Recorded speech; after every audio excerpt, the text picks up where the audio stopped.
አንድን ነገር ጀምራችሁ መጨረስ የማትችሉ ከሆነ ወይም ከከበዳችሁ ይሳካልኛል ይሆንልኛል ብላችሁ የጀመራችሁት ነገሮች በሙሉ የሚወድቁባችሁና የሚያከስሯችሁ ከሆነ በገባችሁበት ዘርፎች ውስጥ ሁሉ እየከሰራችሁና እየተበላሸባችሁ የምትጨርሱ ከሆነ እነዚህ ነገሮች በህይወታችሁ ላይ ከተደጋገሙ በፍጹም አጋጣሚ ነው ብላችሁ እንዳትተውት። እንደዚህ ያሉ ነገሮች በህይወታችሁ ላይ የሚፈጠሩ ከሆኑ ምናልባትም አጋንንት ከዚህ ለከፋው ነገር እያለማመዳችሁ ይሆናል። በጊዜ እንድትነቁ ይህንን ቪዲዮና ምስክርነት ለእናንተ አቅርበንላችኋል። ሁሉም ነገር በቪዲዮ መጨረሻ ላይ ግልጽ ይሆንላችኋል። አብራችሁን ቆዩ። A very broken family. I always tell people እንግዲህ ስለኔ ስነግራችሁ ወደዚህ አገልግሎት ስገባ ነገሮች ቀላል አልሆኑልኝም ነበር። ተወልጄ ያደግኩት ዝቅተኛ በሚባል ማህበረሰብ ውስጥ ነው። ቤተሰቤ በክርስትና ወይም በመንፈሳዊ ህይወታቸው የጠነከሩ የሚባሉ አልነበሩም። በዚህም ምክንያት አስተዳደጌ ላይ ትልቅ ተጽዕኖ ነበር።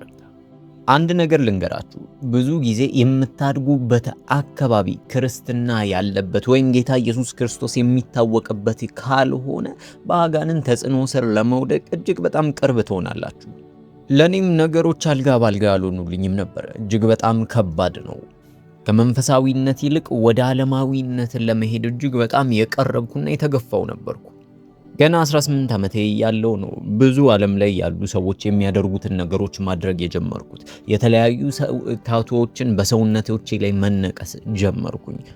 ከዛ በተጨማሪ ግን በዋነኝነት የማንነት ቀውስ ገጠመኝ። የማንነት ቀውስ ማለት ቀላል ነገር አይደለም። ብዙ ነገር ሊያሳጣችሁ ይችላል። 2 ጊዜ ትዳሮቼን አጥቻለሁ። ልጆቻችሁን በሚያድጉ ጊዜ ስለ ሁሉም ነገር ልታስተምሯቸው ይገባል እንጂ ችላ እንዳትሏቸው። እኔ በነበርኩበት ቤተሰብ ማንም ሰው ጆሮ ስለማይሰጠኝና ማንም ሰው ከኔ ጋር ምንም አይነት ነገር ለማድረግ ስለማይፈልግ ነገሮችን በራሴ ነበር ትርጉምን የምሰጣቸው። ለምሳሌ ትዳር ውስጥ ስገባ ሴት ልጅ ትዳር ውስጥ ያለችው ለማብሰል፣ ዕቃ ለማጠብ፣ ደግሞም ባሏን ለማገዝ ብቻ ነው የሚል እሳቤ ነበረኝ። በዚህ ምክንያት ያለ ፍቅር ያለ ትዳር እየሆነ ብዙ ጊዜ ፈርሶብኛል። ከዛ ውጪ ደግሞ ማንን ማምለክ ወይም ማንን ማክበር እንደነበረብኝ አላውቅም ነበር። ምክንያቱም ከእግዚአብሔር ጋር ምንም አይነት ህብረት አልነበረኝም። ስለዚህ ክብር የምሰጠውና ሁል ጊዜ የማወድሰው ነገር ቢኖር እግዚአብሔርን ሳይሆን ይልቁንስ በእኔ አይምሮ ትልቅ ነው ብዬ የማስበውን ነገር ነው። በሱ ላይ ደግሞ የማይፈወሱና ጭንቅላቴ ውስጥ ተቀርጸው የሚቀሩ ብዙ ቁስሎችንና ጠባሳዎችን አሳልፍ ነበር። ይኸውላችሁ በህይወታችሁ ላይ የሚሆኑ ጠባሳዎች የሚፈውሰው አካል ኢየሱስ ክርስቶስ ራሱ ከሌለበት የዲያብሎስ መለማመጃ ይሆናል። ዲያብሎስ ሆን ብሎ በተደጋጋሚ ጠባሳዎች በህይወታችሁ ላይ እንዲያልፉና አሻራ እንዲጥሉ ያደርጋል። ያኔ ዲያብሎስ ለራሱ ምቹ ስፍራን እያመቻቸ ነው።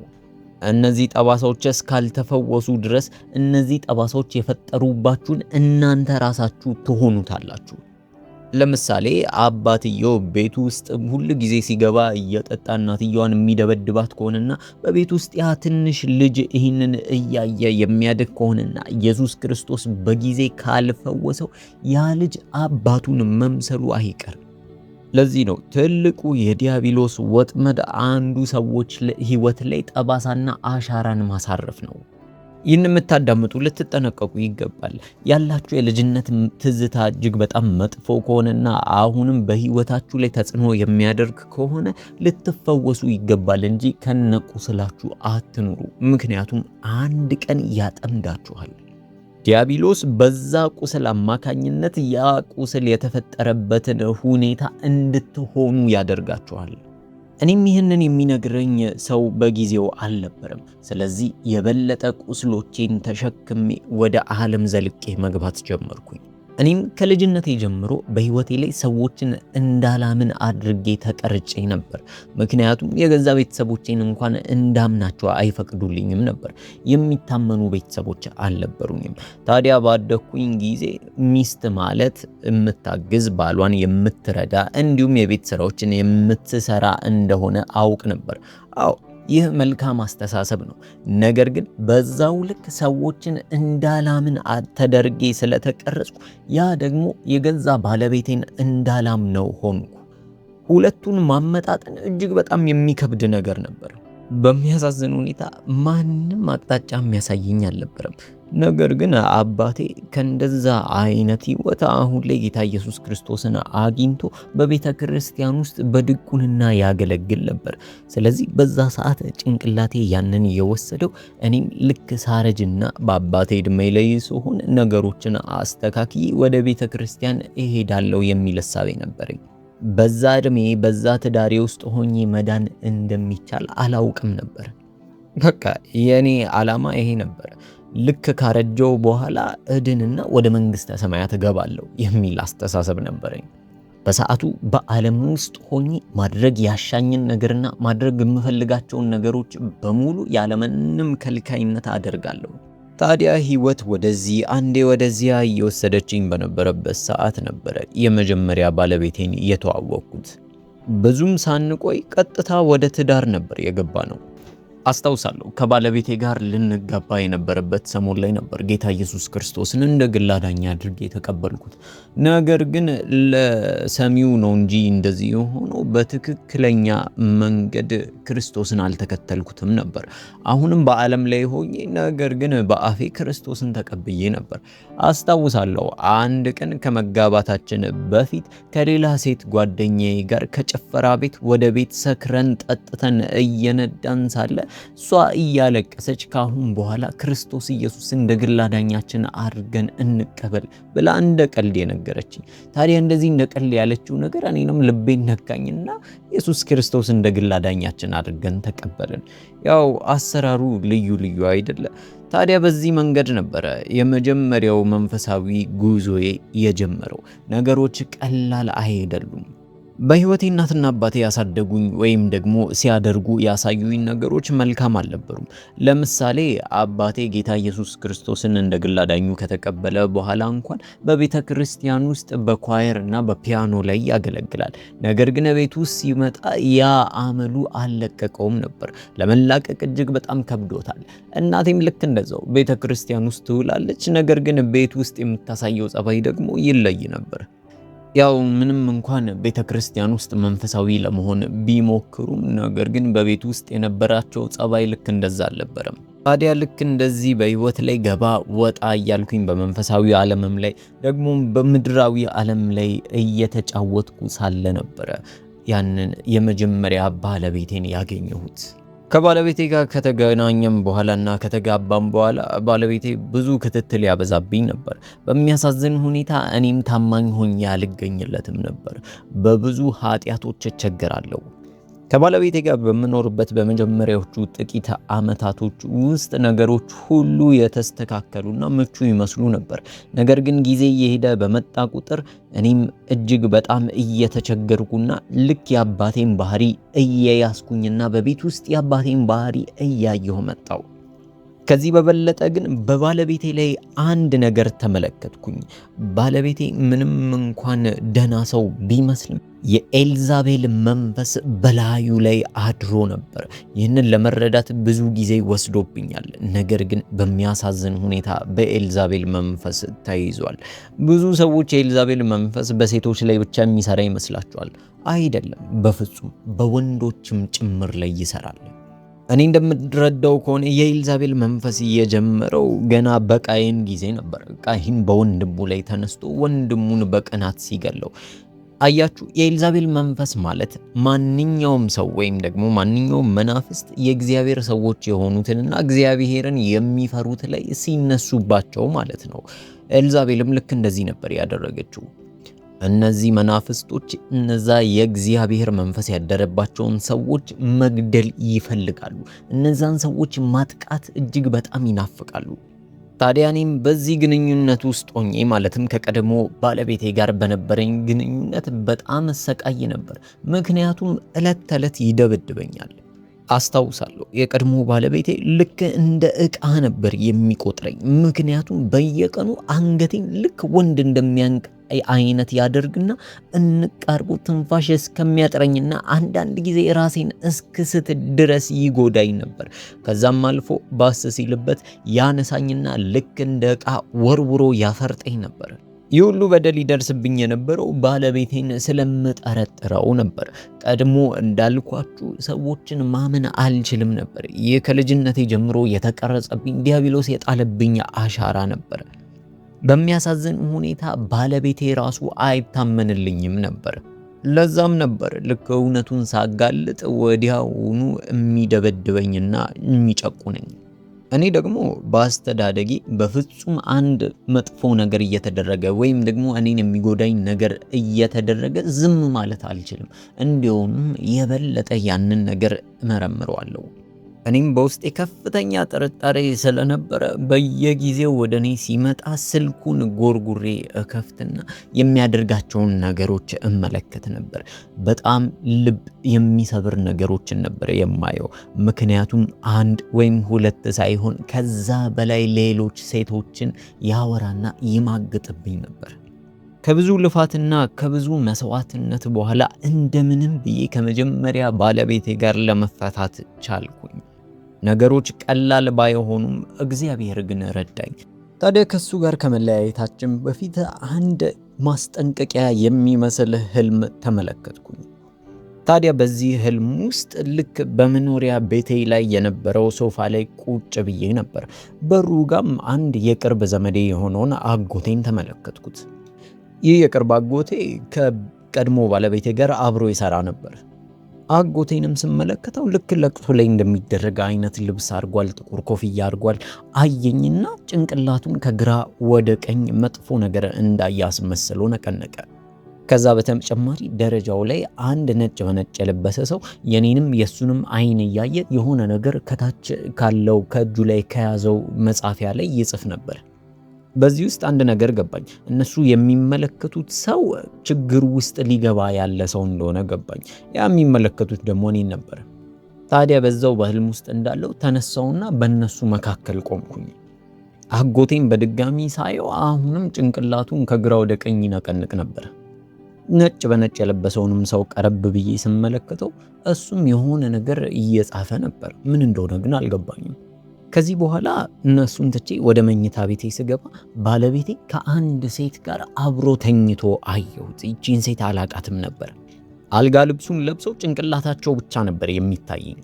የሚገርመው ነገር በህልም ውስጥ እንኳን አብረው ግንኙነት እያደረጉ ነበር። ከዚህ በኋላ ድጋሚ ወደ አጎቴ ሄድኩና ልጅቷ እንዳረገዘችና አባትየውም የገዛ የቀድሞ ባለቤቴ እንደነበር ነገርኩት። እርሱም በትዝብት ብቻ ተመለከተኝና ወዲያው በዛ ቅጽበት ውስጥ ከተኛሁበት ነቃው። ልክ እንደነቃሁ ወዲያውኑ ባለቤቴ መኪናውን ወደ ጀርባ እያቆመ ሰማሁት። መኪናውንም ካቆመ በኋላ ወደ ቤት ገባ። እንደመጣም መኝታ ቤት ያለው ስለመሰለው ቀጥታ ወደዛ መሄድ ጀመረ። እኔ ግን አስቆምኩትና አንዴ እዚህ ነኝ ላወራ ፈልጋለሁ ብዬ ነገርኩት። ብዙ ነገሮች ተደራርበውልኝና ከሱ ጋር የነበረኝ ግንኙነት ወጥቶልኝ ስለነበር በጭካኔ ካሁን በኋላ ይህን ግንኙነት መቀጠል እንደማልችልና ደግሞም ለፍቺ እንደምፈርም ነገርኩ። እሱም ዝም ብሎ በትዝብት ይመለከተኝ ነበር። እኔም ቀጠልኩና ያየሁትን ህልም በሙሉ ነገርኩት። የሚገርመው ነገር ግን ስለዚህ ህልም በምነግረው ሰዓት ወደ መጨረሻው እየደረስኩ ስመጣ አይኖቹ ፍጥጥ ብለው እኔ ላይ ተተክለው አየሁት። ደንግጦ ነበር። የሆነ የሚያውቀው ጉዳይ እንዳለ ያስታውቃል። ያየሁት ህልም እውነት ነበር። እሱ ከሌላ ሰው ጋር አብሮ ሌላ ግንኙነት ጀምሮ ነበር። ይህንን በምንም መልኩ ላቅ እንደማልችል ያውቅ ነበር። በዚህ ምክንያት ደንግጧል። ህልሜ እውነት መሆኑን ማወቁ አስገርሞታል። ከዚህ በፊት ከጥርጣሬ ያለፈ ምንም አይነት ማስረጃም ሆነ መረጃ አልነበረኝም፣ ግን እጠራጠረው ነበር። አሁን ግን ልጅቷ እንኳን ምን አይነት እንደምትመስል ከነቀለሟ ጭምር ነገርኩት። መነጽር እንደምታረግና ጸጉሯን እንኳን ምን አይነት ስታይል እንደምትሰራ ጭምር ነገርኩት። የሚገርመው ነገር ይህንን ህልም ነግሬው ስጨርስ ልክ እንደ እባብ ወደ መሬት ተንሸራቶ ወደቀ። ከወደቀም በኋላ በዛ ላይ አላበቃም። ልክ እንደ እባብ በደረቱ እየተሳበ በሚያስፈራና በሚያስደነግጥ መልኩ ወደ እኔ ይቀርብ ነበር። በደረቱ ተስቦ ወደ እኔ መጥቶ በሚገርም ሁኔታ ያደረጋቸውን ነገሮች በሙሉ ይናዘዝልኝ ጀመረ። በቃ ልትፋችኝ ስለሆነ እስከ ዛሬ ድረስ ያደረግኩትን ነገር ልንገርሽ ብሎ ብዙ የማላስበውንና የማልገምታቸውን ጉዶች ጭምር ዝግዝግ አድርጎ ነገረኝ። ያሰማሁትን ነገር ማመን አቃተኝ። ከገመትኩትና ከጠበቅኩት በላይ ውርደት ነበረው። ታዲያ ከዚህ በኋላ መልሶ እኔን እንደሚፈልገኝና ሚስቱን ማጣት እንደማይፈልግ ደጋግሞ እየነገረኝ አብሬው እንድቆይ ይለምነኝ ጀመር። እኔም በፍጹም እንደማይሆን ስነግረው ቤትና መኪና ጭምር እንደሚገዛልኝ ነገረኝ። በሚለምነኝ ሰዓት አንድ ነገር ነገርኩት። ለዚች አሁን ላልኩ ሴት ደውልላት፣ እርጉዝ ነች አልኩኝ። በመጀመሪያ በህልሙ ላይ እርጉዝ እንደሆነች አልነበረም የነገርኩት። ይልቁንስ አሁን ላይ እስቲ ደውልላት እርጉዝ ነች ብዬ ነገርኩት። ከዚህ በኋላ ወዲያውኑ ስልኩን አወጣና በስራ ስልክ ማለትም በቢሮ ውስጥ በሚቀመጥ ስልክና ብዙ ጊዜ በማይታይ ስልክ ላይ ደወለና ካሁን በኋላ እንደማይፈልጋት ካሁን በኋላ የሚወዳት ሚስት እንዳለችውና የነሱ ግንኙነት እንደማይቀጥል ተናግሮ ዘጋው። ነገር ግን የሷ ስልክ አልነበረም፣ የግል ስልኩ አልነበረም። ይህን ደግሞ አውቄ ነበር፣ ምክንያቱም ቁጥሩ ያስታውቃል። በኋላም ያልኩትን ነገር ሰማኝና ወዲያውኑ በግል ስልኳ ደወለላት። ወዲያውኑ ቅድሙኑ ያለውን ነገር ድጋሚ አለ። እኔ ግን ቀስ ብዬ እባክህ አሁኑን ጠይቃት እርጉዝ ነች ብዬ ደጋግሜ ነግረው ነበር። እሱም እንደምንም እያመነታ እርጉዝ መሆኗንና አለመሆኗን እንድታጣራ ጠየቃት። እሷ ግን ካሁን በኋላ አያገባም ከሚስት ጋር ሁን ብቻ በማለት መለሰችለት። ነገር ግን እንዲያስጨንቃት ከውጪ ሆኜ በምልክት አሳየው ነበር። ታዲያ እሱም ምልክት ሲጨቀጭቃት እርጉዝ እንደሆነች ተናዘዘች። ይገርማል። እኔ ይህንን ነገር ማወቄ ሁል ጊዜ ሳስበው እጅግ በጣም ይገርመኛል። ምክንያቱም እግዚአብሔር ለኔ ስላሰበልኝና ለኔ ስለራራልኝ ነበር ይህንን በህልም ያሳየኝ እንጂ በፍጹም ላውቅ አልችልም ነበር። የሚያሳዝነው ግን ምንም አይነት መንፈሳዊ መረዳትና እይታ አልነበረኝም። ሲለምነኝ ወዲያውኑ አዘንኩለትና አብሬው ለመመለስ ወሰንኩ። ይህ ደግሞ ፍጹም ስህተት ነበር። ህይወቴ የበለጠ ምስቅልቅል መሆን ጀመር። አያችሁ፣ ዲያብሎስ ልክ ልታመልጡት እንደሆነ ሲያቅና እግዚአብሔር እየተናጠቃችሁ እንደሆነ ሲረዳ ወዲያውኑ የበለጠ ጥልቅ ወደሆነ የህይወታችሁ አስከፊና አስቀያሚ ክፍል ይወስዳችኋል። የበለጠ ጥልቅ ይወስዳችኋል፣ እንዳትወጡ ይፈልጋል። ታዲያ ከቀድሞ ባለቤቴ ጋር ቤት ለመግዛት ኮንትራት ተፈራረምን። ይህንን ቤት የምንሰራው በራሳችን ብቻ ሳይሆን በብድርም ጭምር ነበር። እዚህ ቤት ከገባም በኋላ ግን ነገሮች የበለጠ እየተባባሱ የመጡበት ጊዜ ነበር። ታዲያ በዚህ ቤት ውስጥ ከገባን ጊዜ ጀምሮ የቀድሞ ባለቤቴ ያደርጋቸው የነበራቸው ነገሮችና ኃጢአቶች 7 እጥፍ መሆን ጀመሩ። ከሌላ ሴት ጋር የሚወሰውለትብኝ ደግሞ የሚደበድበኝ ሁሉም ነገር 7 እጥፍ ባሰ። አለ አይደለ? በቃ እኔን ሲያይኝ ልክ እንደ አውሬ ይሆን ነበር። ከምጠብቀው በላይ እጅግ በጣም አስከፊ ህይወት ውስጥ ተዘፈቅኩኝ። ደግሞ ለክፋቱ አንድ ጓደኛ ነበረችኝ። በዚህ ጓደኛ ህይወት ጠባሳ ውስጥ አባቷ እናቷን ደብድቦ ሲገል ተመልክታለች። ታዲያ የኔንም ሁኔታ በምታይ ጊዜ ሁል ጊዜ አንድ ቀን ግን ይገልሻል ትለኝ ነበር። የሚገርመው እኔም ያለ ጥርጣሬ እንደሚገለኝ አምን ነበር። ብቻ ከብዙ ነገሮች በኋላ በስተመጨረሻም ተፋታን። ነገር ግን መፋታት ከነበረብኝ ጊዜ እጅግ በጣም ዘግይቼ ነበር የተፋታሁት። ለዛም ልነግራችሁ ከሚችለው ዋጋ በላይ ከፍያለሁ። ብዙ ነገር አጥቼበታለሁ። የሚገርመው ነገር ለፍቺ ፎርም ከሞላን በኋላ ሌላ ሰው ተዋወቅኩኝ። ይህ ሰው የረጅም ጊዜ ጓደኛዬ ነበር። ታዲያ ከዚህ ሰው ጋር በፍቅር ወደቅን። ነገሮችን ማገናዘብ አቁሜያለሁ ማለት ይቻል ነበር፣ ምክንያቱም ለሁሉም ነገር እቸኩል ነበር። ነገር ግን ሁሉንም ነገር ሳደርግ ያኔ በልጅነት ያስኩትን ጠባሳዎች ይዤ ነበር የማደርገው።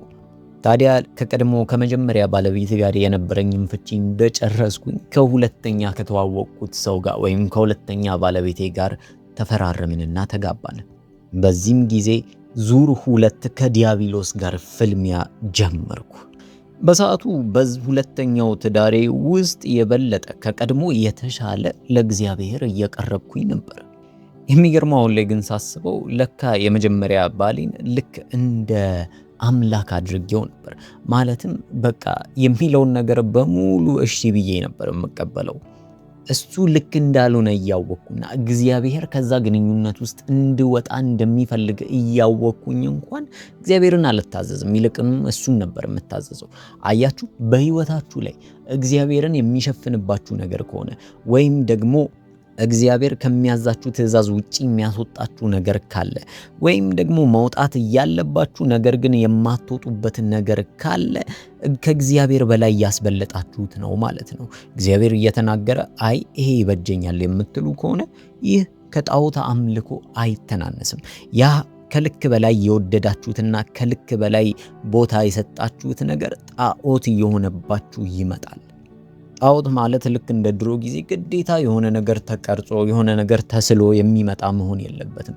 ይልቁንስ ከአጠገባችሁ ያለ ነገር ሊሆን ይችላል። ልትጠነቀቁ ይገባል።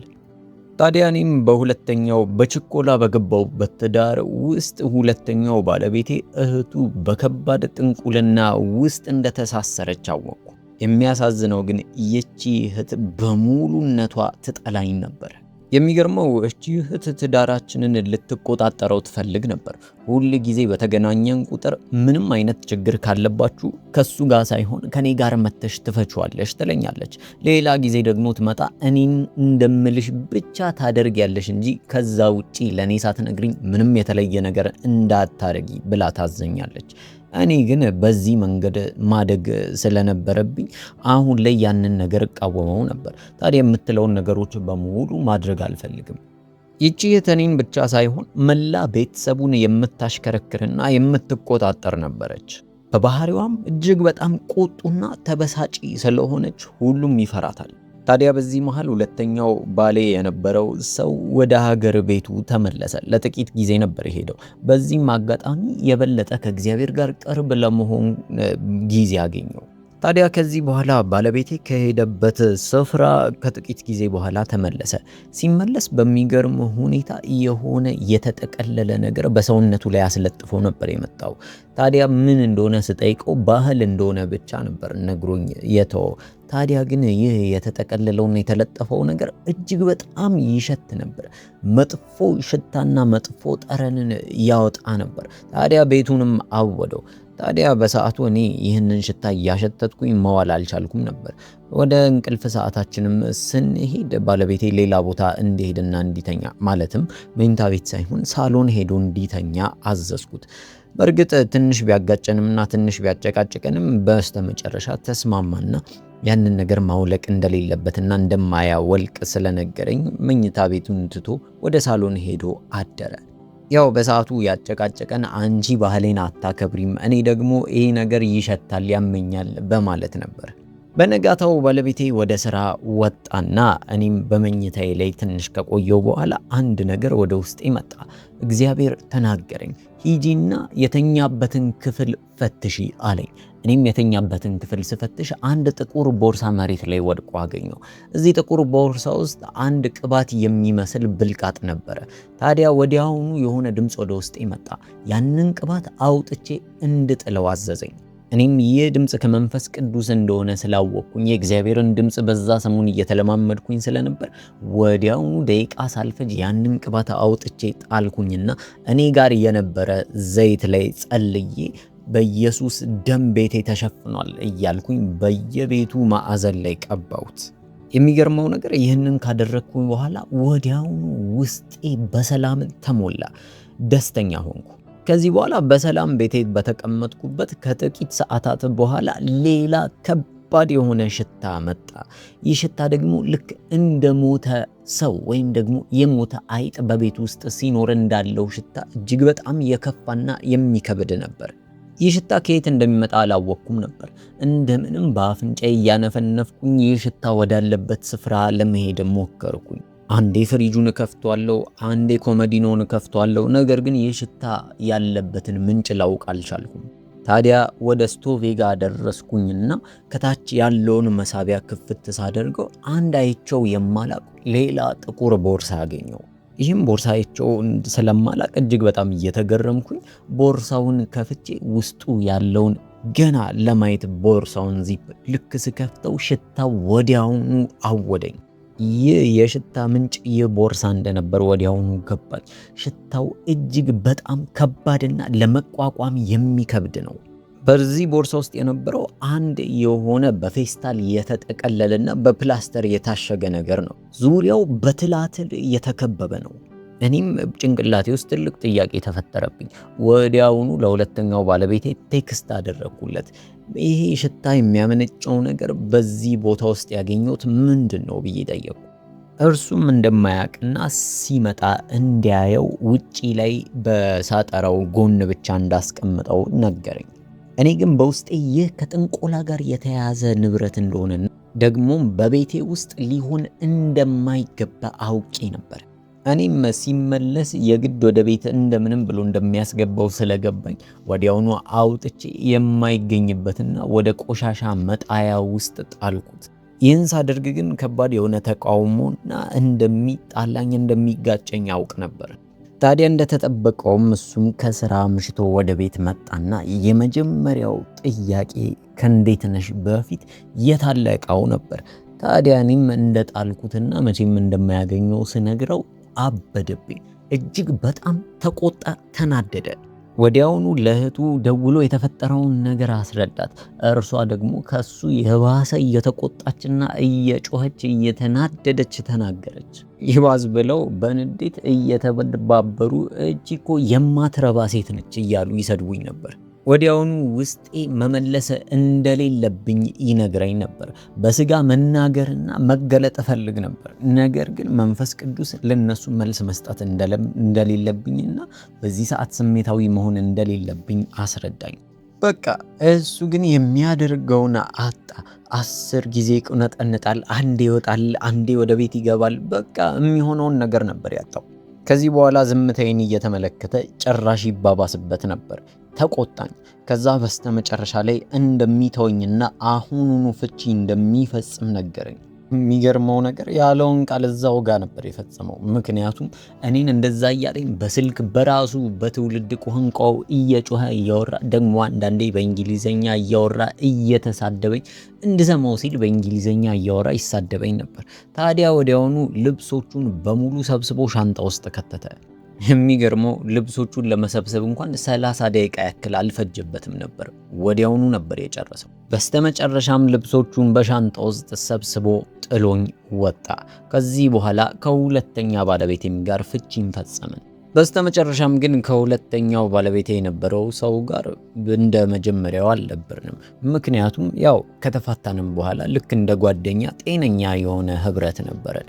ታዲያ ጊዜ በሄደ ቁጥር አንድ ቀን ጠየቅኩት። ወደ ሀገር ቤት ከሄድክ በኋላ ምንድን ነበር ያደረግከው አልኩት። እርሱም በተረጋጋ መንፈስ የሆነውን ነገር በሙሉ ነገረኝ። በጥንቆላ ስራ ውስጥ እንዳሉና መተት የተደረገበት ነገር ይዞ መጥቶ እንደነበር እኔም እንደጣልኩት አስረዳኝ። ያው የጠበቅኩት ነገር ነበር። በዛ ፌስታል ውስጥ የነበረው የድግምት ነገር ነበር። በእነዚህ ሁለት ልምምዶቼ ግን እግዚአብሔር የእውነት ሕያው እንደሆነና ለኛ እንደሚጠነቀቅልን እንደሚያስብልን ገባው። ከዚህ ሁኔታ በኋላ የበለጠ ከእግዚአብሔር ጋር የነበረኝ ህብረት እየተጠናከረ መጣ። ከዚህ ምን ተማርሽ ካላችሁኝ የእውነት ዲያብሎስ እኛን ለማጥፋት እንዴት እንደሚሯሯጥና እግዚአብሔር አምላክ ደግሞ እኛን ለማዳን እንዴት እንደሚፈልግ ተመልክቻለሁ። እኔ በህይወት ዘመኔ ብዙ ነገር ሳይሳካልኝ ቀርቶ ያውቃል። ብዙ ነገሮች ይወድቁብኝ ነበር። ታዲያ ይህ ሁሉ ግን የሆነው ከልጅነቴ ጀምሮ እስከነበርኩበት የሆነ እድሜ ድረስ ይከተለኝ የነበረ አንድ ጠባሳ አለ። እርሱም ዲያብሎስ ገና በልጅ እድሜ የዘራብኝ ጠባሳ ነው። ታዲያ ይህ ጠባሳ እያደግኩ በሄድኩ ቁጥር ይህም ጠባሳ በውስጤ እያደገ ይሄድ ነበር። ታዲያ ሁል ጊዜ በዓለም ላይ ሳለው በቃ ነገሮችን እንዳላገናዝብና ነገሮች ላይ ስሜታዊ እንደሆን፣ ቁጡ እንደሆን፣ ተበሳጭ ሰው እንደሆንና ከሰዎች ጋር እንዳልግባባ ያደርገኝ ነበር። የጠላት ትልቁ መሳሪያ አንዱ ጠባሳዎችን መፍጠር ነው። በተለይም ደግሞ ገና በለጋ ዕድሜ ላይ እነዚህ ጠባሳዎች ጌታ ኢየሱስ ክርስቶስ ካልፈወሰው በስተቀር አድገንም ትልቅ ክፋትን ያሰራናል። አድገንም ጠባሳው እየበዛና እየተሰራጨ እስኪገለን ድረስ ይደርሳል። አንዳንድ ጊዜ እነዚህ ጠባሳዎች ኢየሱስ ክርስቶስን ይሸፍኑብናል። ዛሬ አንድ ነገር ልጠይቃችሁ እወዳለሁ።